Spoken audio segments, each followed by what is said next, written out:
The smell of hot tarmac on a July afternoon, the sound of a roundabout screaming on rusty. That was your landing. British playgrounds from the 1950s through the 1980s weren't designed to keep you safe. They were built from cast iron and steel. Nobody thought too hard about what happened if you fell off.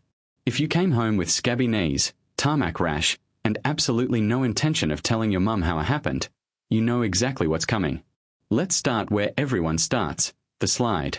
Not the plastic slides you see in parks today, but a tall, steep sheet of industrial steel, worn shiny by years of use. Most of these were made by Wicksteed, a company based in Kettering that had been building playground equipment since 1918. Those slides were built like bridges, riveted steel, bolt heads sticking up where the sheets of metal met. The sides were so low they were largely decorative, not there to catch you, merely to suggest someone had thought about safety. In summer, the metal would heat up until it could genuinely burn bare skin. You'd sit at the top, feel the backs of your thighs stick to the steel and face a decision. Go slow and cook, or go fast and launch off the end onto the concrete below. Either way, you were in trouble. The summer of 1976 turned that danger into fact. Temperatures hit 35.9 degrees in Cheltenham that July, 15 straight days above 32 degrees across parts of England. Tarmac melted on the motorways. In parks up and down the country, every metal slide became an actual hazard. Some poor kid learned the hard way what happens when you sit on steel. You could feel it through your shorts before you even sat. Slide into something else. Wet metal plus school trousers meant you had no control at all. You'd shoot off the bottom before you knew what had happened. And those bolt heads along the joints would catch your clothes, snag skin, and leave marks you'd be explaining for a week. The ladder up wasn't much better. Narrow metal steps, often slippery and always cold. Your shoes would clang on each one. At the top, a small platform, barely big enough to stand on. You'd look down and think about it for a second, then the kid behind you would say, "Get on with it," and that was that. Every single time, you'd stand at the top and weigh it up, and every single time, you went anyway. Now, the roundabout. Heavy cast iron, it took real effort to get moving, which made the bigger kids take it as a personal challenge. One or two of the older lads would sprint alongside, pushing until their legs gave out, then fling themselves on. By then the rest of you were holding on, everything blurring as that grinding sound climbed faster and faster. Getting off a spinning roundabout was a skill. You had to time a jump onto moving ground. Get it wrong and you stumbled sideways, or worse, fell back toward the platform as it kept turning. The gap between the platform edge and the ground was just wide enough to trap a finger. Everyone knew someone it had happened to. Everyone had been warned. Some learned the hard way. At full speed the force pressed you flat against the bars. That was how it always ended. Someone was sick, or someone flew off, and the bars themselves would be scalding hot in summer or sting with freezing cold in winter. Now, the witch's hat.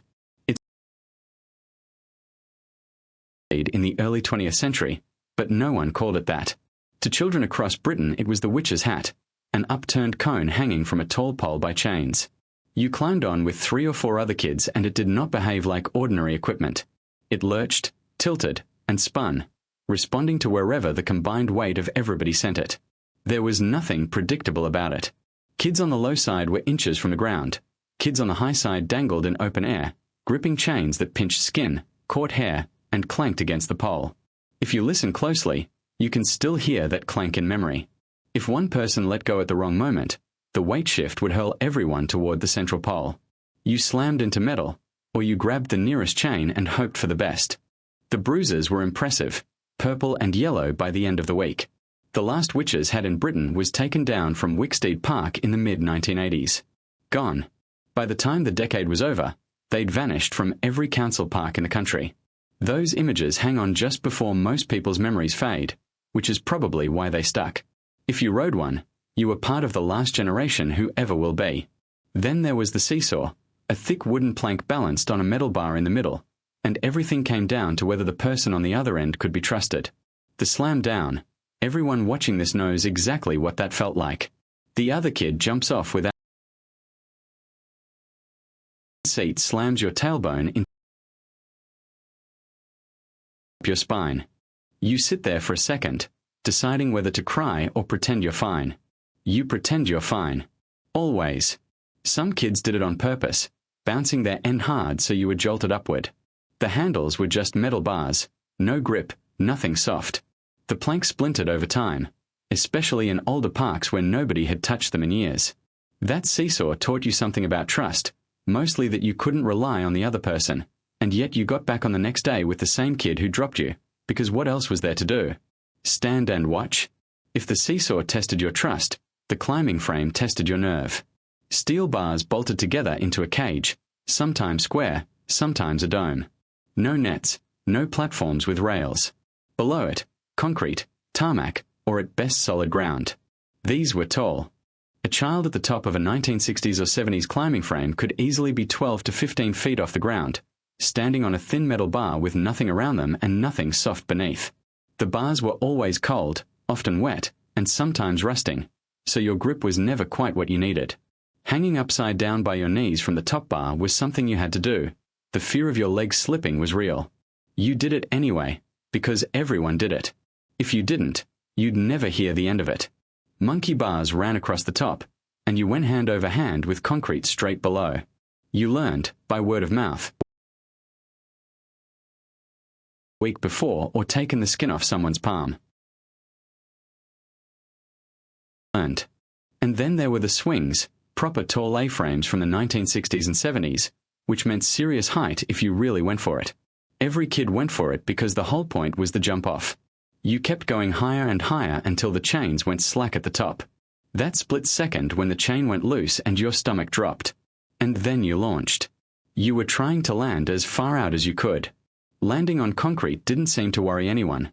What mattered was who went the furthest. The wooden plank seats on older swings were another hazard entirely. If you walked behind someone mid-swing, the plank could crack you across the back of the head. Nobody did that twice. Next, some parks had something worse, the maypole, sometimes called the giant stride. A tall central pole, chains, or ropes hanging down with handles. You gripped a chain, ran in a circle, and centrifugal force swung you outward, often completely horizontal with your feet off the ground. Letting go at speed was not pretty. Riders could be launched. The chain would whip back and anyone not watching got hit. Wooden handles rotted and cracked. Some chains were so long you nearly clipped the ground on each pass. By the mid-1970s, most had been removed from council parks. If you grew up in the 1960s or early 1970s, you remember them. They're one day, gone the next, and nobody explained why. Now, everything I've described sat on top of the same unforgiving layer, the surface. Tarmac,